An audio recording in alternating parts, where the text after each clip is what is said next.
Que pasa, amigos? My name is Ash, and today I am bringing with me a crap ton of gaming stories from around the universe that I want to share with you on today's episode of Random Gaming News. And if there's a specific story you'd like to tune in for, timestamps will be posted down in the description. But before we jump in, if you like the video, go ahead and hit that subscribe button. It helps out a lot and it's free. But before we jump in, just a quick update to the channel. I know that I've missed the last 2 or 3 Monday uploads, and I just want to apologize for not having that content ready. I just really haven't been motivated to create a fully unique video in a couple of weeks now, but that urge and motivation is starting to come back, so expect a brand new fresh Monday upload this Monday, October 19th, and I cannot tell you how much I appreciate the support so far, and if you haven't noticed, we just hit 69 subscribers, so at the advice of my friend, I may be making a 69 subscriber special. With that being said, please hit that subscribe button, it helps out a lot. So to kick off this RGN Friday show, we start with the Call of Duty Cold War beta. Now I know this is technically the second weekend of this multiplayer beta, however I am an Xbox One guy, so I pre-ordered the game digitally and kicked off my multiplayer experience just yesterday. And I will certainly be playing this a crap ton throughout the weekend. Honestly, these days I just go into any Call of Duty title just not expecting anything from the multiplayer mode. I was super excited to see Zombies is making a return, and I'm thrilled to see that the Battle Royale mode Warzone will be getting a massive update with Cold War's release. And obviously, campaign is always a massive draw for me personally with any Call of Duty title, and that is especially true given that this is a Treyarch-led title. I absolutely love their map design, campaigns, and so much more. So needless to say, just like many of you, I have been looking forward to Cold War for months now. With that being said, I've been cautiously optimistic about what to expect from the multiplayer gameplay, and honestly, even saying I was optimistic, even cautiously, just feels weird to say. Honestly, I just have rock bottom expectations these days, and just don't really expect too much out of a Call of Duty multiplayer, especially now that they have a massively popular Battle Royale that they will surely be focusing very heavily on. But with all of that being said, I can convincingly say I was absolutely shocked by the multiplayer experience. And yes, that is a positive. I was blown away at how Cold War's multiplayer just felt so old school. It was that great boots on the ground combat, great map layouts, kill streaks, amazing visceral weapons, helpful perks, and so much more. I pretty much have nothing bad to say about the regular multiplayer and the combined arms game mode. And while in the past I haven't really been a fan of the bigger game modes like Ground War in previous Call of Duties, I am really pleased with how the combined arms game mode has turned out so far. And yes, this is just a beta, which just makes all of these points just ever more amazing, because that means we can expect a ton of balances and adjustments before the game actually releases in November. But anyway, the combined arms game mode feels like a cross between Call of Duty and Battlefield, pulling the best aspects of both franchises into one multiplayer game type. With the vehicles and large maps, the massive firefights and engagements, kill streaks flying all over the place, explosions left and right, sniper rounds flying over your head, the intensity of this game mode is at a 10 out of 10, and usually when you have some sort of chaotic battlefield like we see in the combined arms game mode, you can get overwhelmed by everything that's going on and just see death after death after death because you're getting sniped from 50 different locations, a missile comes down and hits you on top of the head, and all of this other insane stuff can happen to you. But the beauty of the combined arms game mode is it really feels like it lets you get your feet under you, and you would expect with such an intense battlefield to be constantly engaged by the enemy. However, the layout and construction of these maps really makes the game mode work extremely well. So I think my biggest takeaway from this might be that the combined arms game mode will be the game to play come this fall. But with those very positive reactions out of the way, we jump into the fire team analysis. And honestly, I was not a fan of this game mode at all. It just feels like an arcade version of Warzone, which will also be updated when Cold War releases, so the fire team game mode almost feels obsolete before it even saw the light of day.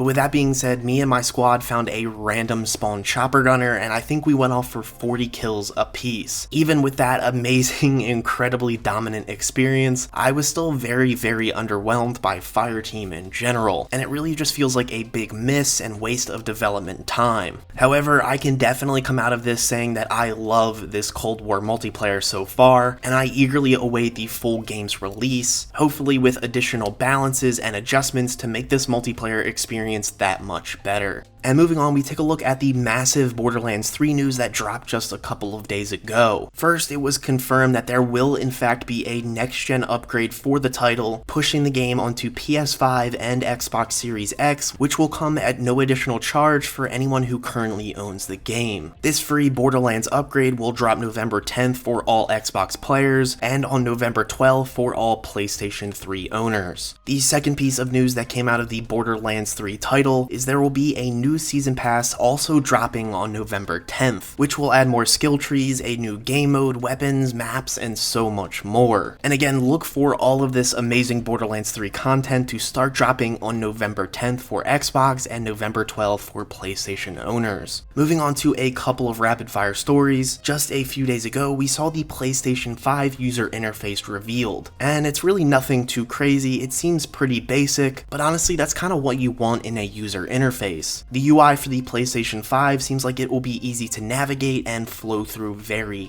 easily. Not a real massive story there, but I kind of just find it weird how Sony is just really piecing out and dropping these little nuggets of information. Earlier this week they did something very weird with Burger King where they revealed the startup sound for their console, with the actual Burger King mascot opening a paper bag, and out came the startup sound for the PlayStation 5. A lot of people have really been clamoring for a lot more details out of Sony and the PlayStation 5, and it really just feels awkward how they're kind of revealing and releasing everything to the public. In a way, it almost just feels like they're hiding something, and if they're not, this is just a horrible marketing strategy in general. It really feels like how the Xbox handled the Xbox One release back in 2013. Whoever is on their PR team probably needs to be fired. I hate to call for someone's job like that, but they are absolutely bombing this marketing strategy. Anyway, a couple of other smaller next-gen pieces of news have been trickling out over the last couple of weeks. A lot of content creators and journalists have been getting their hands on the Xbox Series X and have been showing off a ton of its amazing features, including the quick resume feature on the Series X, which basically means that you can quickly load up to like 6 or 7 games near instantly, which means you can almost kind of pause multiple games at once and kind of just jump back and forth, with quick resume rapidly loading each of these paused titles, making it extremely easy for people to jump back from game to game to game without having to experience those load times as usual. But with that being said, we've seen that the load times for the Series X and even PlayStation 5 have been incredible. I saw a Gears of War demo just today that showed the game loading in like 6 or 7 seconds, with the Xbox One X loading the game at around 55 seconds. So even though these load times are about 6 seconds, quick resume will probably cut those in about half, which makes this quick resume feature even more insane because you can keep these games on in the background without using any additional power. It even goes so far that you can actually have the console unplugged completely for 24 hours and quick resume will still work on all of these titles. This is an absolutely insane feature, and I love that Xbox is being so open and forthright with their console and all of the amazing capabilities that it has. I just hope that the PlayStation 5 takes notes before their console actually releases, so we can kind of get a feel of what it's all about and get to see some of these amazing features that I know the console has. Anyway, that will do it for this video. Make sure you hit like, click or tap that subscribe button to become the heart of this gaming channel, and be a part of the conversation in the comments below by telling me how you feel about any and all of today's stories. And for more gaming analysis, news, reviews, and opinions, stay here on Ash Heart.